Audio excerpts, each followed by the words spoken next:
University. Learn, research and innovate. Join with us. United Institutions, Coimbatore. Ayothidasa பண்டிதரின் சிலைக்கு மரியாதை செலுத்திய பிறகு விசிக தலைவர் திருமாவளவன் செய்தியாளர்களை சந்திக்கிறார். பார்க்கலாம். விவாதிக்கப்படுகிற புரட்சியாளர் அம்பேத்கரின் அரசியல் மற்றும் தமிழகத்தில் தமிழக அரசியலின் அடித்தளமாக விளங்குகிற பெரியார் அரசியல் ஆகியவற்றுக்கெல்லாம் முன்னோடி அரசியலை முன்வைத்தவர், முன்னெடுத்தவர் பண்டிதர் அயோத்திதாசர். கல்வி, வேலைவாய்ப்பு, அரசியல் உள்ளிட்ட அனைத்து தளங்களிலும் வாய்ப்பு மறுக்கப்பட்டவர்களுக்கு உரிய பிரதிநிதித்துவம் வழங்க வேண்டும் என்கிற குரலை ஓங்கி ஒலித்தவர். ஒரு பைசா தமிழன் என்கிற இதழை நடத்தியவர். திராவிட மகாஜன சபையை தோற்றுவித்தவர். தமிழ் பௌத்தம் என்கிற பௌத்தத்தின் மீள் உருவாக்கத்திற்கான கருத்துகளை உருவாக்கியவர். அத்தகைய பெருமைக்குரிய மாமனிதர் பண்டிதர் அயோத்திதாசரின் பிறந்த நாளில் அவருக்கு எமது செம்மாந்த வீர வணக்கத்தை செலுத்துகிறோம். அமைச்சரவையில் இடம்பெற வேண்டும் என்று ஆதவர்ஜுனா அப்புறம் விஜய் விரும்புவதாக இப்போ செய்தியாளர் சந்திச்சாங்க. அதாவது நீங்க இடம்பெற வேண்டும் அப்படின்னு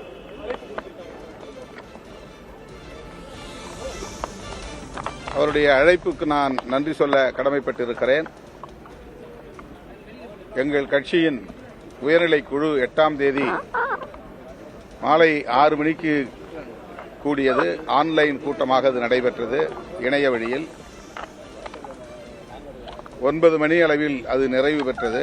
அந்த கூட்டத்தில் கலந்து கொண்ட பெரும்பாலானவர்கள் அமைச்சரவையிலும் இடம்பெற வேண்டும் என்கிற கருத்தை முன்மொழிந்தது அனைவருக்கும் அறிந்த உண்மை, அனைவரும் அறிந்த ஒன்று. ஆனாலும் நிறைவாக தலைவர் எடுக்கிற முடிவுக்கு கட்டுப்படுகிறோம் என்ற உறுதியை தந்தார்கள். அதன் அடிப்படையில் 9ஆம் தேதி பொதுச் செயலாளர்கள் 2 பேரோடும் கலந்து பேசி ஆட்சி அமைப்பதற்காக மட்டுமே நம்முடைய ஆதரவை நல்குவது என்கிற நிபந்தனையற்ற ஆதரவை நாங்கள் நல்கினோம். பதவியேற்புக்கு பிறகு வேளச்சேரிக்கு வருகை தந்த திரு விஜய் அவர்கள் தம்முடைய விருப்பத்தை வெளிப்படுத்தினார். அதை இப்போது மீண்டும் வெளிப்படையாக ஆதவ் அர்ஜுனா அவர்கள் வழிமொழிந்திருக்கிறார். இது குறித்து எமது முன்னணி பொறுப்பாளர்கள், பொதுச் செயலாளர்கள், மாநில பொருளாளர், முதன்மை செயலாளர் போன்ற முன்னணி பொறுப்பாளர்களோடு கலந்து பேசிய பின்னர் எங்கள் முடிவை அறிவிப்போம்.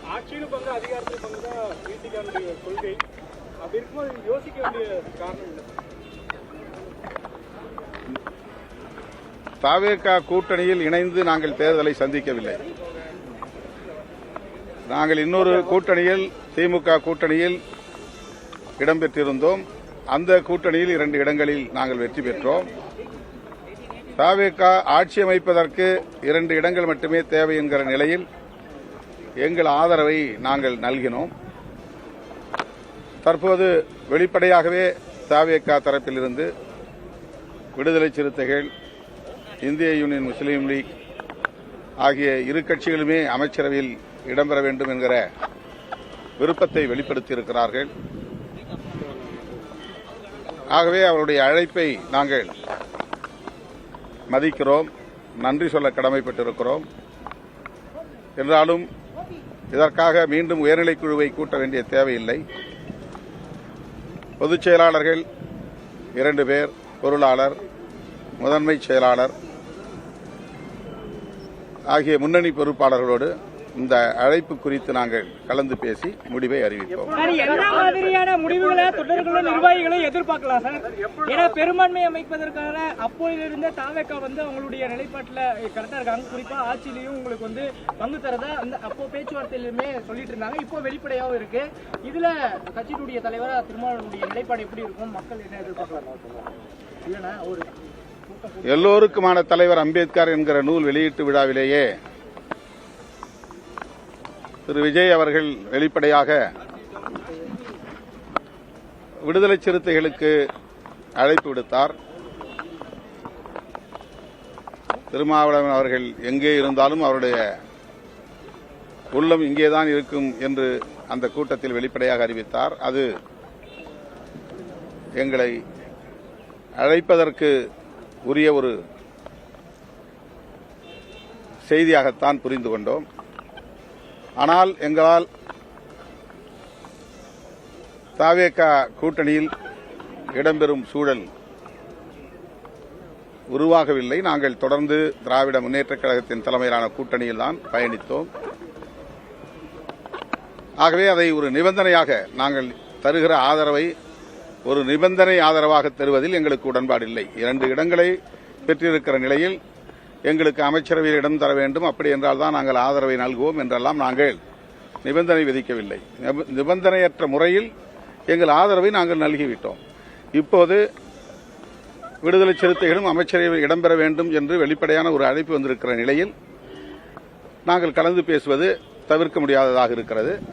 முன்னணி பொறுப்பாளர்களோடு கலந்து பேசுவோம்.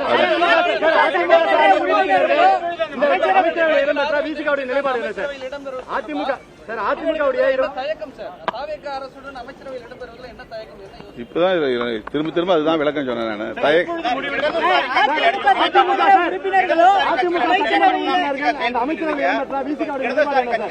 அமைச்சர் பங்கேற்க தெளிவா தெரிவித்தாங்க. நீங்க மறுபடியும் ஆலோசிக்கிறீங்க, அதனால உங்களுக்கு முரண்பாடு வராதா? இடதுசாரிகள் என்ன முடிவெடுத்தார்களோ அதே முடிவைத்தான் நாங்களும் எடுத்தோம். 8ஆம் தேதி மாலை 4 மணிக்கு அவர்கள் முடிவை அறிவித்தார்கள். அப்போதே நாங்களும் அறிவிக்க வேண்டும் என்று பலரும் எதிர்பார்த்தார்கள். அந்த எதிர்பார்ப்பு நிகழவில்லை என்பதனால் கடுமையாக விமர்சித்தார்கள். எங்களுக்கும் கட்சி இருக்கிறது, கட்சியில் கட்டமைப்பு இருக்கிறது, ஒரு நடைமுறை விதிகள் இருக்கின்றன. ஆகவே நாங்கள் இடதுசாரிகளிடமே சொன்னது என்னவென்றால், உங்கள் முடிவை ஒட்டி எங்கள் முடிவு இருக்கும், உயர்நிலைக் குழுவில் நாங்கள் கலந்து பேசிய பிறகு அறிவிப்போம் என்று சொல்லியிருந்தோம். 8ஆம் தேதி 9 மணிக்கு இரவு 9 மணிக்குத்தான் உயர்நிலைக் குழு கூட்டம், ஆன்லைன் கூட்டம் நிறைவு பெற்றது. 8ஆம் தேதி காலையே நான் சொல்லியிருந்தேன் 9ஆம் தேதி பகல்தான் அறிவிப்போம் என்று. ஆனால் 8ஆம் தேதி இடதுசாரிகள் அறிவித்துவிட்ட பிறகு ஏன் தாமதம், எதற்காக தாமதம் என்றெல்லாம் அறிவுஜீவிகள் உட்கார்ந்து கொண்டு விவாதங்களிலே பேசிக் கொண்டிருக்கிறார்கள். இது ஒரு கட்சி, இந்த கட்சிக்கு ஒரு நடைமுறை இருக்கிறது. ஒவ்வொரு பொறுப்பாளரும் ஒவ்வொரு கருத்தை கொண்டிருப்பார்கள். எல்லோரையும் பேசி ஒருமித்த கருத்துக்கு கொண்டு வர வேண்டியது ஒரு கட்சி தலைவருக்குரிய பொறுப்பு, கடமை. கட்சியை நடத்தக்கூடியவர்களுக்குத்தான் அதில் உள்ள சிரமம் தெரியும். ஆகவே அடுத்த நாள் பகல் 12 மணிக்கு மேல் தான் நாங்கள் கூடினோம்.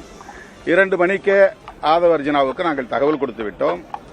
4 மணிக்கு அவர் எடுத்து வந்த ஆவணங்களில் கையொப்பம் வாங்கிக் கொண்டு விடைபெற்றுக் கொண்ட பின்னர் தான் நான் பத்திரிகையாளரை சந்தித்தோம். ஆகவே அப்போதே எந்த தாமதமும் இல்லை. ஆனால் மீண்டும் மீண்டும் இந்த இயக்கத்தின் வளர்ச்சியை பொறுக்காத சிலர், விடுதலை சிறுத்தைகள் எதற்காக தாமதம் செய்தார்கள், ஏன் 2 நாள் எடுத்துக் கொண்டார்கள், 8ஆம் தேதி 4 மணிக்கும் 9ஆம் தேதி 4 மணிக்கும் எப்படி 2 நாள் இடைவெளி இருக்கும்? ஆனால் அப்படி அவதூறுகளை பரப்புகிறார்கள். ஆகவே இடதுசாரிகள் என்ன முடிவை எடுத்தார்களோ அதே முடிவைத்தான் நான் எடுத்து 9ஆம் தேதி 4:45 மணிக்கு செய்தியாளர்களை சந்தித்து சொன்னேன். இப்போது தாவேகா தரப்பிலிருந்து வெளிப்படையான ஒரு அழைப்பு வந்திருக்கிற போது எங்கள் தோழர்கள் அந்த அழைப்பை ஏன் ஏற்கவில்லை என்ற கேள்வி பிறகு எழுப்பக்கூடும். ஆகவே முன்னணி பொறுப்பாளர்களோடு கலந்து பேசிய பிறகு அறிவிப்போம்.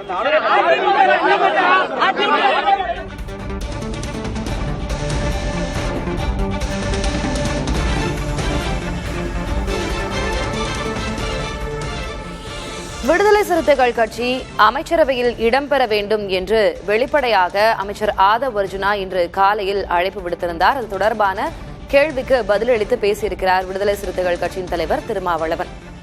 தாவேகாவின் அழைப்புக்கு முதலில் நன்றி. ஆனாலும் இது தொடர்பாக எங்களுடைய முன்னணி பொறுப்பாளர்களோடு கலந்து பேசிவிட்டு எங்களுடைய முடிவை அறிவிப்போம் என்று தெரிவித்திருக்கிறார். அமைச்சரவையில் விசிக இடம்பெற வேண்டும் என நிர்வாகிகள் பலரும் முன்பாக விருப்பம் தெரிவித்திருந்தனர்.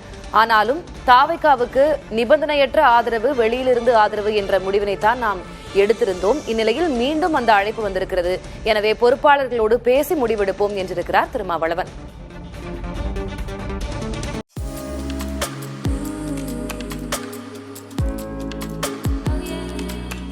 UIT. Learn, research and innovate. Join with us. United Institutions, Coimbatore.